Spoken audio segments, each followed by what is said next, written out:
Hey y'all, today I'm going to show you how I made this cute little wooden caddy for winter. So to make this, we're using some mini wooden cutting boards, a 2x4, and some shims. And also the stick from my yard. I just tried to find one that was as straight as possible that I could use for this. So just to get it all put together, I'm using my hot glue gun, but you can go back and add in some nails just to secure it even better. So my wood cutting boards already had these holes drilled in them, so I just used my stick to just push right through there to make a little handle for our wooden caddy.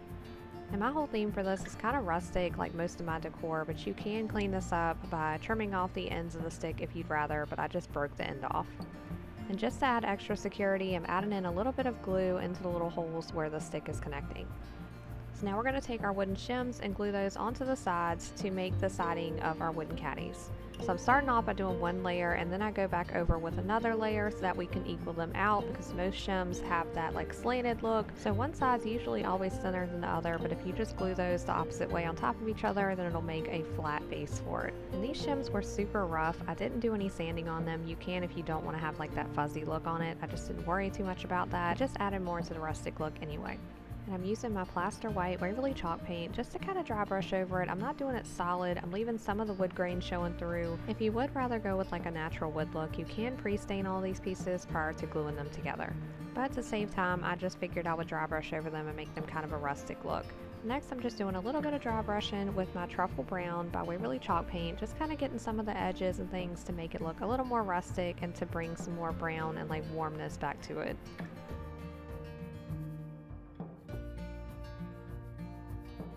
So I wanted to add some greenery to mine, so I had these dried pressed juniper pieces that I pressed myself. I have a video on this that I will link down below for you guys. I pressed these pieces back in June or July, and they have maintained this green color since then. I absolutely love the look of them, so I figured this would be a nice touch for this particular project. And to add more of a woodland look, we're adding in some tiny little pine cones onto the corners of them. And I've been trying to find use for these little rusty bells that I have, so I'm going to add these onto this as well. You can leave this off if this makes it a little too Christmassy, because we're trying to go for more of a winter theme now that Christmas is over. But I do like the rustic look it gives this overall. It kind of ties it all together. And then I'm always adding in a little twine bow somewhere along the line, so that's what I'm doing here, just adding a little bow to our bells. And now that we have it all complete, we can start adding in some little things to make it decorative. So first I tried out these battery candles. They were really cute, gave it a nice warm touch. You could set this on the center of your dining room table or by your fireplace if you want to make it nice and cozy. So it's just a cute idea that you can make and switch out all the little decor pieces inside, mix and match, do little birch logs, whatever you choose to make it a cute little piece for your home.